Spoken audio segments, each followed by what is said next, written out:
तो साधु भिक्षा मांगने गया। छठे दिन पहुंचा तो फिर कुछ मिल गया, सातवें दिन पहुंचा फिर कुछ मिल गया, आठवें दिन फिर पहुंच गया। तो जो उस घर की स्त्री देती थी भिक्षा, उसके मन में थोड़ा सा शंका हो गई कि ये संत तो पीछे पड़ गया हमारे, ये रोज यहीं आ जाता है। गांव में इतने घर हैं, कोई दूसरे के यहाँ जाए। अब मैं भी आऊं तो मैं दूसरे के यहाँ थोड़े जाऊंगा, मैं तो गणपत के घर आऊंगा या तो बालाराम के घर आ जाऊं, और पहचान नहीं तो वहां क्यों जाऊं। लेकिन ये मेरा भगत ऐसा नहीं है, जैसा वो होगा। तो उस स्त्री ने सोचा इस साधु से पिंड छोड़ाना मुश्किल है, तो उसने लड्डू बनाया, बड़े बड़े लड्डू, बढ़िया शक्कर डाला, उसमें ड्राई फ्रूट डाला और 2 लड्डू बनाया। कहा महाराज आज तो लड्डू का भोग लगा दो, आज लड्डू गोपाल की जन्माष्टमी है, लड्डू खाओ जाकर। वो साधु बड़ा खुश हुआ कि प्रेम बढ़ गया है इसलिए लड्डू मिला, ले चलो लड्डू। लड्डू लेकर निकला, गांव से निकल रहा था, एक और गृहस्थ भक्त ने बुलाया, बाबा आओ हमारे घर में आज बच्चे का जन्मदिन है, खीर पूड़ी और सब्जी यहाँ से भी ले लो। तो साधु ने वहाँ से भी ले लिया। गांव से बाहर गया, पीपल के पेड़ के नीचे चबूतरा था, हैंडपंप पास में लगा था। साधु चबूतरे पर बैठा, मन में सोचने लगा पहले लड्डू खाऊं कि पहले खीर पूड़ी सब्जी खाऊं। तो साधु के मन में हुआ लड्डू तो दिन 2 दिन 3 दिन खराब नहीं होगा, खीर पूड़ी और सब्जी खराब हो सकती है, तो पहले खीर पूड़ी सब्जी खा लूँ। तो खीर पूड़ी सब्जी खा लिया, लड्डू रख लिया। हर व्यक्ति कल के लिए कुछ रखता ही है, और कल के लिए जो ना रखे वो कौन है, पागल है। चिड़िया भी कल के लिए रख लेती है थोड़ा दाना, और कल की व्यवस्था जो करता है वही तो महान इंसान है। जो साल भर की व्यवस्था करे वो तो बहुत बुद्धिमान है। जो जिंदगी भर के लिए व्यवस्था रखे और हजारों लोगों की व्यवस्था कर दे, वो तो भगवान का रूप है जो सबके लिए व्यवस्था का ध्यान दे। इसलिए आज ही सब खा के खत्म नहीं करना है, कल के लिए भी थोड़ा बचा लो। पैसा कमाया है आज ही उड़ा नहीं देना है, बेटी के विवाह के लिए बचा के भी रखना है। पैसा कमाया है थोड़ा मकान बनाने के लिए भी रखना है। पैसा कमाया है रिटायरमेंट में मिला है तो प्रवचन कराने के लिए भी थोड़ा रखना है। ऐसा नहीं सब इधर उधर कर दिया। नहीं, प्रवचन कौन कराएगा, कैसे कराएगा, प्रवचन के लिए भी रख लो। आज हमसे कांतिलाल भाई कह रहे थे, कालू खेड़ा वाले, खारवा कला में मैंने आश्रम बनाया है, हनुमान जी का मंदिर भी है, कबीर साहब का मंदिर है, कबीर का आश्रम है, वहाँ गुरुदेव प्रोग्राम रखूँगा मैंने कहा रखो प्रोग्राम।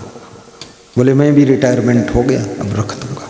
हमने कहा झड़प से रख दो, रखना ही चाहिए प्रोग्राम।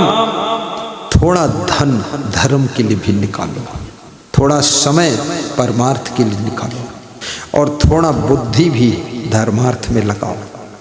तो वो साधु पूड़ी सब्जी खीर खा लेता है, लड्डू रख लेता है, और लड्डू रखने के बाद मन में सोचता है लड्डू कल खाऊंगा। तब तक 2 यात्री आते हैं, हैंडपंप में पानी पीने लग जाते हैं। साधु को दया आ जाती है, दयालु स्वभाव तो साधु का लक्षण ही है। उसने कहा अरे बच्चा खाली पानी क्या पियोगे, लो 1-1 लड्डू खा लो।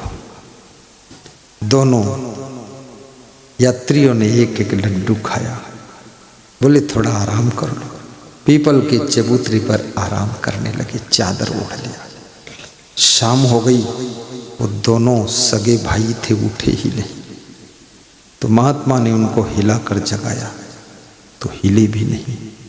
महात्मा ने आवाज दिया तो बोले भी नहीं। महात्मा ने धक्का लगाया तो जागे भी नहीं। महात्मा को संदेह हुआ क्या हो गया है। महात्मा डर गया, घबरा गया। कोई अनहोनी घटित हो जाए तो डर तो लगता ही। महात्मा जोर से भागा। महात्माओं को भी भागना पड़ता है, ऐसी कंडीशन बन जाए सबको भागना पड़ता है। भगवान कृष्ण को भी मथुरा छोड़कर भागना पड़ा है। इसलिए भागने की कला भी सीखो, थोड़ा थोड़ा रोज दौड़ा करो, कभी खतरा हो जाए तो भाग तो जाओ। इसमें कितने लोग ऐसे हैं 100 मीटर भी भाग नहीं सकते हैं, थोड़ा सा भागेंगे तुरंत गिर जाएंगे। शरीर की प्रैक्टिस भी रखो, भागने की, पैदल चलने की भी अभ्यास रखो। साधु उसके यहाँ पहुंचा जिस महिला ने लड्डू दिया था। बोला माता जी चिंता का विषय है, मैंने आपके दिए हुए लड्डू 2 सगे भाइयों को खिला दिया और वो सो गए। अब उठ नहीं रहे, जाग नहीं रहे, बोल नहीं रहे, हिल नहीं रहे, डुल नहीं रहे, सुन नहीं रहे, उनको क्या हो गया। तो महिला डर गई, वो घबराई। साधु ने कहा चल के देखो। महिला भी दौड़ती हुई आई। उसने कहा महात्मा तुझको खाने के लिए दिया था कि दूसरे खिलाने के लिए। तो महात्मा ने कहा जो दूसरे को खिलाए उसे महात्मा कहते हैं, जो खुद ही खा ले वो तो साधारण आत्मा कहते हैं। बोले प्रवचन सुनाता है सत्यानाश मारता है। महिला पहुंची और वो चादर ओढ़े हुए दोनों भाई सो रहे थे, लेटे थे, उनकी चादर खोला। वो दोनों मर चुके थे क्योंकि लड्डू में जहर पड़ा हुआ था। दोनों की लाश पड़ी थी। महिला ने हिलाया डुलाया, देखा, मुंह देखा जब उन दोनों भाइयों का, तो वे दोनों कोई और नहीं थे, उसी स्त्री के दोनों सगे बेटे थे और वही मर चुके। अब वो स्त्री तड़प तड़प कर रोती है, बाबा मेरे बेटों को आपने मार डाला। मैं नहीं मारा हूं, आप तो हमको मारने के लिए लड्डू दिया था तुमने, क्यों लड्डू में जहर डाला। तो उसने कहा इसलिए डाला था 8 दिन से भोजन मेरे घर से ले जाते हो, तो मैं तुमको आज खत्म कर देना चाहती थी कि तू मर जा तो अगले दिन मत आ। तो महात्मा मुस्कराया, बोली मारने वाला हमेशा अपने लोगों को ही मार देता है, मैं तो अजर अमर विनाशी हूँ, मेरा परमात्मा रक्षा कर रहा है। अब तेरे लड़के मर गए तो मैं क्या करूँ। वो महिला रोती है, तड़पती है, कहती है अपना पाप अपने ऊपर ही बरस गया। इसलिए याद रखना, कर्म करने से पहले सोच लो अंजाम क्या होगा। यहां नेकी बदी 2 रास्ते हैं, जरा गौर से सुन लो। तुम्हें चलना है जिस मार्ग से, अपना रास्ता चुन लो, पर चलने से पहले सोच लो अंजाम क्या होगा। भलाई कर भला होगा, बुराई कर बुरा होगा, बुराई कर बुरा होगा। कबीर साहब बहुत बड़ी बात कहते हैं। महिला रो रो कर उन बच्चों को दफन करती है। पति पूछता ये क्या हुआ। वो स्त्री कहती है सब मेरे पाप का फल है। इसलिए हाथी सूंड में धूल भरकर जब आकाश में फेंकता है, वो धूल आकाश में सूरज के ऊपर नहीं जाती है, उल्टा लौटकर हाथी के ऊपर ही गिरती है। इस प्रकार से तुम किसी के साथ में जो भी कर्म की धूल फेंकते हो वो तुम्हारे ऊपर ही गिरती है। अतः कर्म को संवारिए। आपके पास में कर्मों की स्वतंत्रता है। कर्म की कलम से अपने भाग्य को तुम लिख सकते हो। भगवान किसी के भाग्य को नहीं बनाता है, बल्कि तुम्हारा कर्म ही तुम्हारे भाग्य का निर्माण करता है।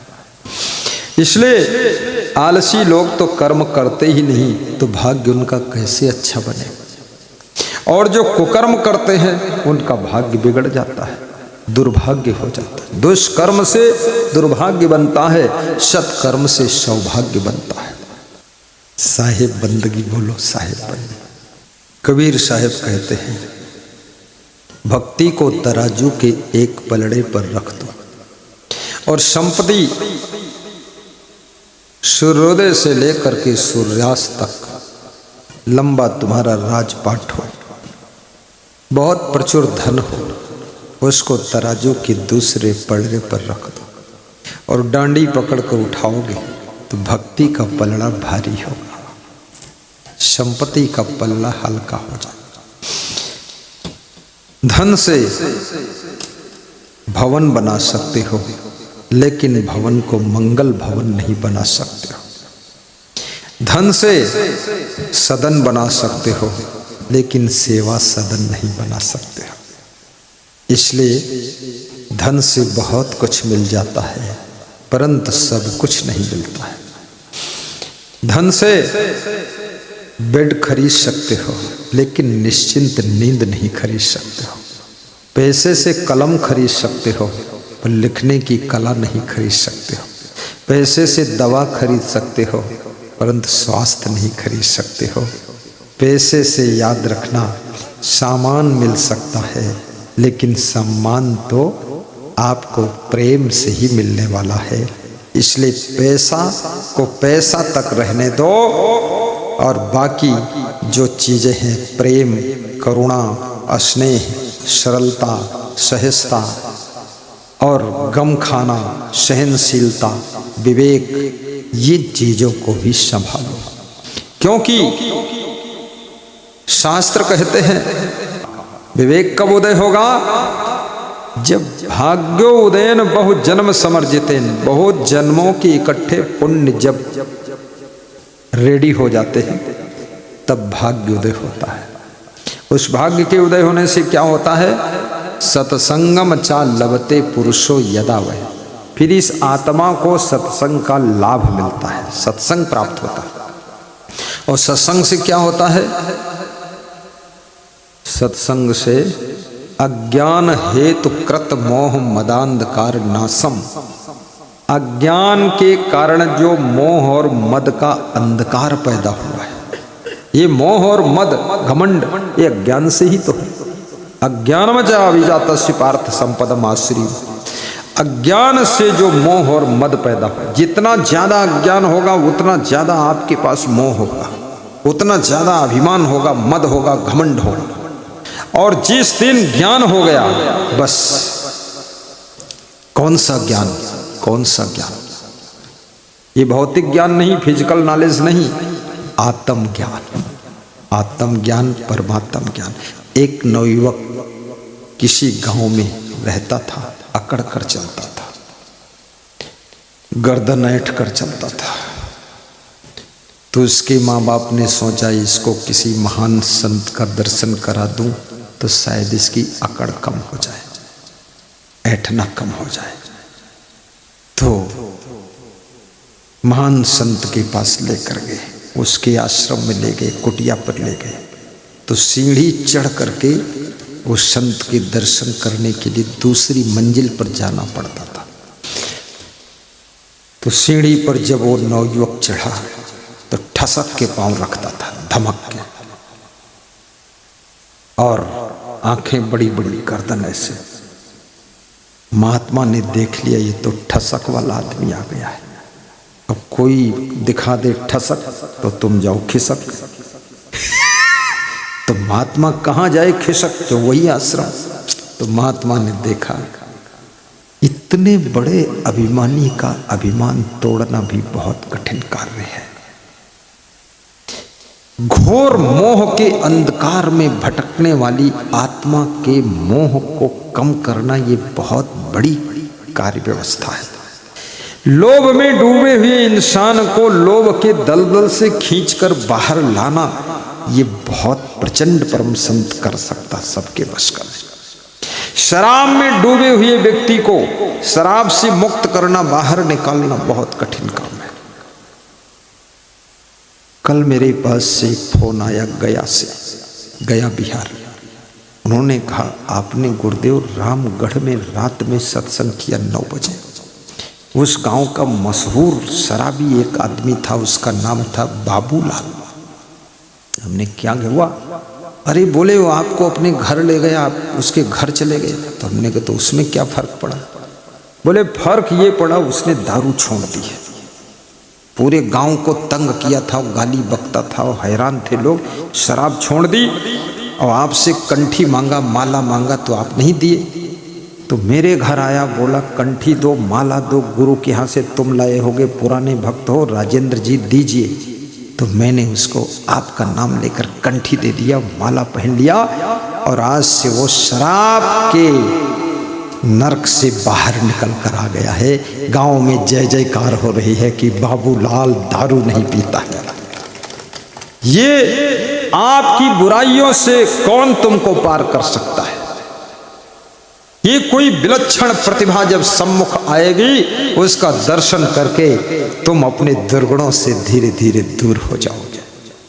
और जिसके दर्शन से, सानिध्य से, वाणी से, प्रवचन से, जिसकी आशीर्वाद से आपका मन दुर्गुणों से दूर होने लग जाए, तो समझ लेना जब जब हो ही धर्म की हानि, बाढ़ई असुर अधम विगानी, तब तब प्रभु धरि मनुष्य शरीरा, हरई सकल सज्जन भव पीरा। कोई भगवत सत्ता रूप बदल कर आई है, वो आपके जीवन को चेंज कर रही है। ये जीवन ऐसे नहीं बदलता। क्रोध के ज्वालामुखी में जलता हुआ संसार धधक रहा है, कोई महान पुरुष का आशीर्वाद मिल गया, क्रोध ठंडा हो गया। वो राजेंद्र यादव बहुत खुश थे, गुरुदेव कम से कम आप आए, एक तो सुधर गया गांव में। तो हमने कहा बाकी लोग? बोले सुधरा है पर ज्यादा पता नहीं लग गया, मैं तो गया नहीं वहां, पर वो मेरे गांव आया था फतेहपुर में। तो हमने कहा सुधार करना भगवान के दूतों का काम होता है, और किसी को बिगाड़ना ये तो याद रखना उन्हीं का काम है जो राक्षस होते हैं। समाज को सुधारने की सेवा कीजिए, समाज को अच्छे संस्कार दीजिए, परिवार को अच्छे विचार दीजिए, अपनी बेटियों को भी संस्कारों से विभूषित कीजिए, बेटों को भी शुभ संस्कारों से ओतप्रोत कीजिए, अन्यथा आपका बेटा आपको बाप कहने में संकोच करेगा, आपकी बेटी आपकी इज्जत की चिंता नहीं करेगी। और याद रखना, वो बेटी लक्ष्मी का रूप है जो अपने माँ बाप के सम्मान को बढ़ाने का काम करती है, और वो बेटा पुत्र रत्न है जो अपने माँ बाप की इज्जत को 10 गुना बढ़ाता है। इसलिए बेटी और बेटे को अपने मन पर काबू रखना चाहिए, इंद्रियों पर काबू रखना चाहिए। इंद्रियों के उद्वेग में और मन की चंचलता में कोई ऐसा कार्य तुम्हारे द्वारा ना हो जो तुम्हारे माँ बाप का सर नीचे हो, माँ बाप सर उठाकर चल सकें और तुम्हारे बारे में बता सकें कि मेरा बेटा, मेरी बेटी, मेरी बहू और मेरी पत्नी, मेरा पति इतना अच्छा है, कुछ पूछो मत। याद रखना, गुरु भी कह सके कि मेरा शिष्य महान है, गुरु के मुख से निकलना चाहिए। ये लकर धकर वाला शिष्य नहीं चाहिए, ये लपोड़ शंख बेटी नहीं चाहिए, ये ढपोल शंख बेटा नहीं चाहिए। याद रखना, चाहते हो कि माँ बाप की आयु बढ़ जाए तो आप उनको टेंशन मत दीजिए। बेटा व्यसन में डूबा है, बेटी और बहू फैशन में डूबी है, ऐसे घर के माँ बाप, सास ससुर टेंशन में जरूर डूब जाते हैं, टेंशन में जरूर डूब जाते हैं। महारानी सीता से सीखो, मीराबाई से सीखो, सिबरी माता से सीखो। भक्ति करोगे तुम्हारा नाम अमर होगा। कोई हीरो हीरोइन का नाम अमर नहीं है, ना उनके फैशन से, ना उनके बालों से, ना गालों से, ना नाच से, ना डांस से, ना कमर हिलाने से, ना टांग फटकाने से उनका कोई नाम अमर नहीं। मरने के बाद नाम मर जाता है। और कितने हीरो हीरोइन आत्महत्या करते हैं। याद रखना, तुम चरित्र में हीरो बनो, भक्ति के हीरो बनो और अपने जीवन में सेवा की हीरोइन बनो। ये सब फालतू बकवास।